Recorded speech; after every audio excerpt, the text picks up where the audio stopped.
काही नाती बांधली जातात धाग्यांनी, काही नाती बनतात रंगांनी, पण जी नाती तयार होतात धागे आणि रंगांनी, आम्ही आहोत तुमच्या सोबत ती नाती अविस्मरणीय बनवण्यासाठी. श्री वरसिद्धी शॉपिंग मॉल तुमचे स्वागत करीत आहे.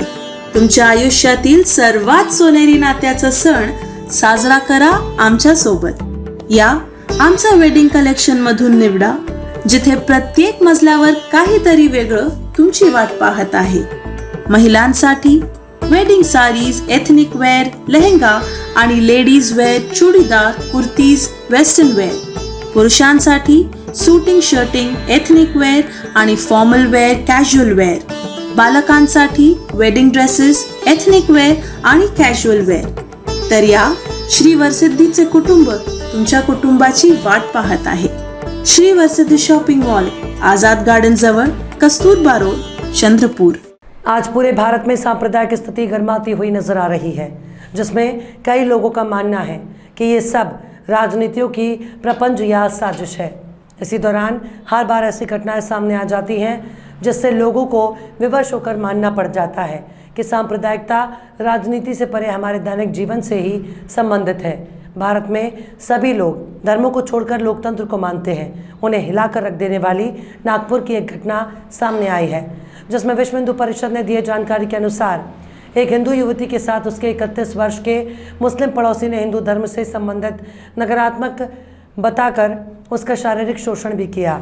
और जब युवती के परिवारजनक ने इसकी शिकायत की, तब संबंधित आरोपी और उसके परिवार वालों ने शिकायतकर्ताओं पर दबाव डाला.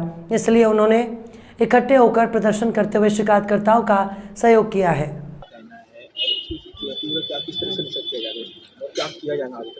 देखिए, नागपुर के कोतवाली पुलिस स्टेशन के अंतर्गत शिवाजी नगर एक जगह है. वहाँ 16 साल की एक नाबालिग बच्ची, उस बच्ची को उसके बाजू में रहने वाले एक मुस्लिम परिवार के 31 साल के एक व्यक्ति ने उसको हिंदू धर्म के बारे में गलत धारणाएं बनाई और इस्लाम श्रेष्ठ है ऐसा उसको बता के उससे नमाज अदा कराना शुरू, कुरान पढ़ने के लिए उसको देना शुरू, इस तरह से उसके साथ किया और बाद में उसके साथ बुला के उसका शारीरिक शोषण किया. तो इस तरह की घटना वो लड़की और उनके परिवार ने पुलिस स्टेशन में दी. लड़के के ऊपर कार्रवाई हुई. माननीय डीसीपी साहब ने तुरंत कार्रवाई की.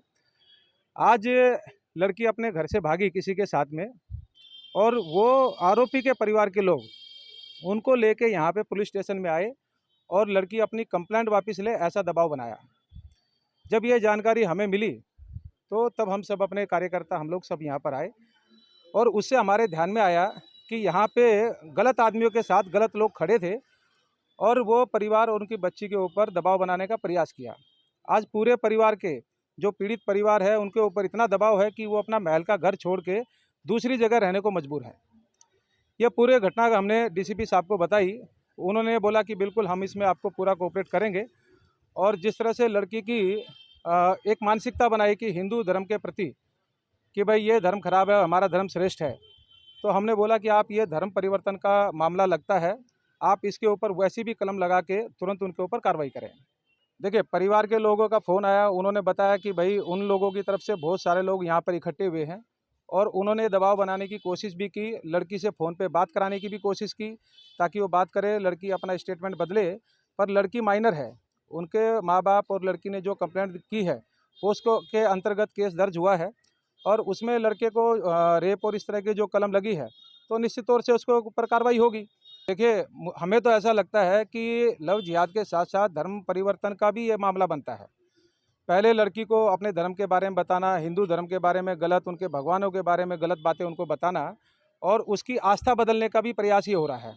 उसके बाद लव जिहाद करके उससे शादी करना, बाद में ये सब चीज़ें तो हमारे ध्यान में आती है. पर महाराष्ट्र में हमारे प्रशासन से यही मांग है कि महाराष्ट्र में भी उत्तर प्रदेश की तरह एक ऐसा ही सख्त कायदा पारित हो जो इस तरह के धर्म परिवर्तन करने, हमारी लड़कियों को बहला फुसा के हिंदू धर्म के बारे में उल्टा सीधा बोलें, उनके ऊपर एक कठोर कायदा बनने की आवश्यकता है. तभी ऐसे लोगों को कानूनी एक कठोर कार्रवाई हो सकती है. घटनाएं बढ़ती जा रही हैं.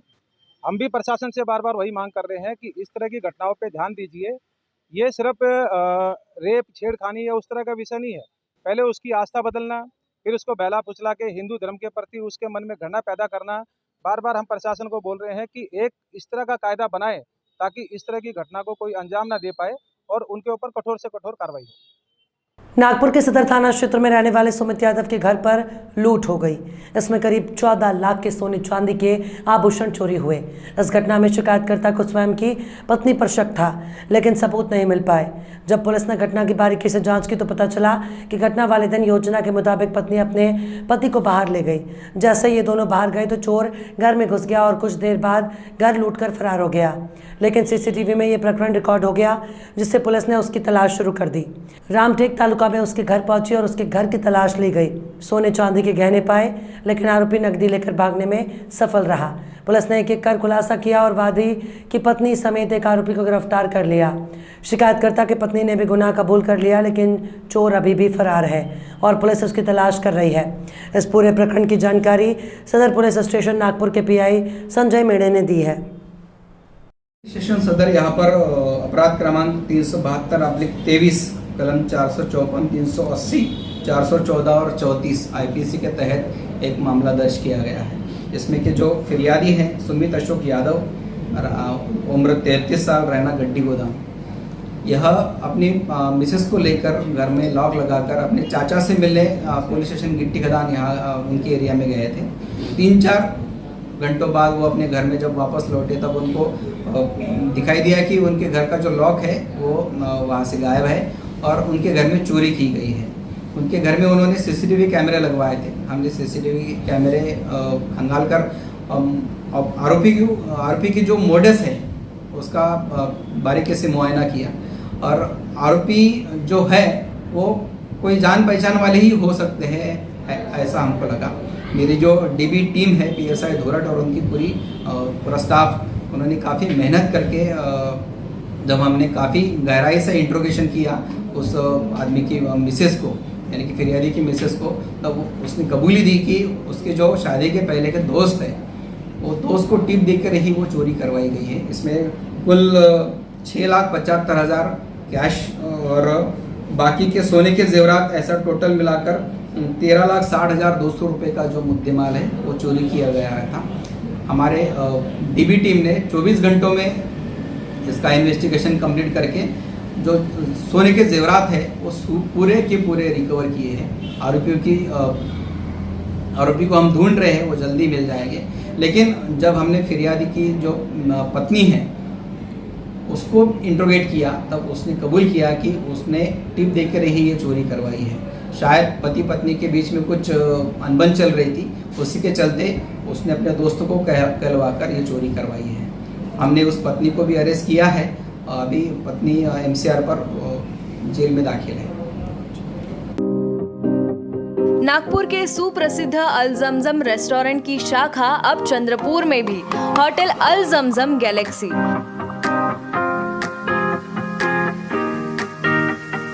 वेज, नॉनवेज और चाइनीज खाने के लिए आलीशान फैमिली रेस्टोरेंट, साथ ही अल जमजम सेलिब्रेशन लॉन, शादी, पार्टी, बर्थडे और किसी भी मीटिंग या समारोह के लिए सर्वोत्तम स्वाद और सेवा की गारंटी। जोमैटो, स्विगी और फूडीज द्वारा होम डिलीवरी उपलब्ध। संपर्क करें मोहम्मद जुबैर, बुरटकर सभागृह के बाजू, मारुति शोरूम के पास, Nagpur road, Chandrapur. Mobile number 9552227186, 9322899635। Nagpur में दिन प्रतिदिन अपराध की घटनाएं बढ़ती जा रही हैं। हाल ही में नंदनवन पुलिस स्टेशन के हद में आने वाली हिवरी नगर से संघर्ष नगर रोड पर स्थित दारू भट्टी के सामने एक अज्ञात युवक की पत्थर से सर कुचलकर निर्मम हत्या कर दी गई। इस घटना के बाद उक्त इलाके में दहशत और सनसनी का माहौल है। पुलिस घटनास्थल पर पहुंचकर जांच कर रही है, जिसकी प्रथम जांच में ये हत्या आधी रात को होने की बात समझ में आ रही है। मगर इस तरह की घटनाओं का स्थानिक नागरिक और नागपुर वासी विरोध कर रहे हैं और पुलिस प्रशासन से कायदा और सुव्यवस्था बनाने की मांग कर रहे हैं।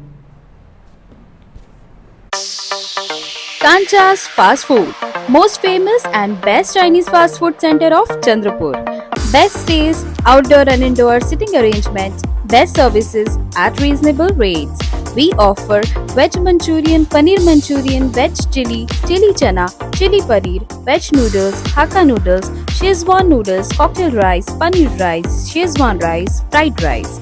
available for home delivery, marriages and all other parties. Kancha's Fast Food, opposite Government ITI, near Varora Naka, Civil Lines, Chandrapur. Mobile number 7722008812.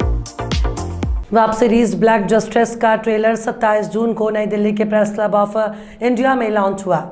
इस कार्यक्रम में ब्लैक जस्टिस का सिग्नेचर सॉन्ग गाने वाली प्रसिद्ध लोकगीत भोजपुरी गायिका नेहा सिंह राठौर और इस वेब सीरीज के दूरदर्शी निर्माता डॉक्टर कपिल कक्कड़ शामिल हुए। मुकेश खन्ना, जो अपने किरदार शक्तिमान के लिए जाने जाते हैं, जिन्होंने इस वेब सीरीज़ के लिए अपनी आवाज़ दी है, उन्होंने इस ट्रेलर लॉन्च के अवसर पर अपने प्रशंसकों के लिए एक वीडियो संदेश भेजा क्योंकि वो व्यक्तिगत रूप से शामिल होने में असमर्थ थे। दरअसल ब्लैक जस्टिस एक वेब सीरीज़ है जो हमारे समाज के महत्वपूर्ण पहलुओं के बारे में बात करती है, जो हमारे देश के हितों की गहराई से जुड़े मुद्दों पर एक नया दृष्टिकोण पेश करती है। इस सीरीज़ में गेम चेंजर बनने की क्षमता है, जो हमारी सरकार, न्यायपालिका और समाज को प्रभावित करने वाले विषयों को पेश करती है। ब्लैक जस्टिस को लेखक और निर्माता डॉक्टर कपिल कक्कड़ के शानदार मार्गदर्शन में इन महत्वपूर्ण मामलों पर प्रकाश डालने, विचार को प्रेरित करने और चर्चा को प्रोत्साहित करने के इरादे से तैयार किया गया। आपको बता दें कि ये वेब सीरीज़ अपनी रिलीज़ से पहले ही 11 अवार्ड में नामित हो चुकी है, जबकि 2022 में black board international film festival और moon white films international films fest की विनर रह चुकी है। कपिल जी, मैं आपको धन्यवाद देता हूं और ये फिल्म बनाने के लिए, ये वेब सीरीज बनाने के लिए बहुत बहुत धन्यवाद। कहां का सत्यमेव जयते, कहां का सत्यमेव जयते, कहां का सत्यमेव जयते। सुप्रीम कोर्ट के जजेस, हाई कोर्ट के जजेस जरूर इसको देखें और आत्मचिंतन करें कि भारत की न्याय प्रणाली कहां पहुंच गई है। भारत में टोटल 5 करोड़ केसेस तो वो हैं जो district court, high court, supreme court में हैं। इसका मतलब 5 करोड़ परिवार न्याय की आशा में बैठा हुआ है।